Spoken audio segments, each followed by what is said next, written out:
Ayun, shoutout po kay Wapay Adventure, saka kay Tolre, Diveren. Diveren, saka kay Tol Jayhan, Duit Jayhan. Toljihan. Ito po yung huli nila mga kamansit. Ako yung tao dito sa bangka. Ngayon lang ako mga kamansit naka-experience ng ganito. Ang lalaki ng huli nila, oh. 2 tangigi. Ang lalaki, mga 15 kilos ang isa nito. Tapos ito, trabali. Red Snapper. Saka ito mga kamansit, red snapper. Saka nakahuli kami itong malaking kanupeng.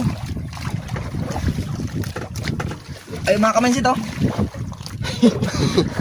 Paldo talaga mga kamansit dito sa Bahura.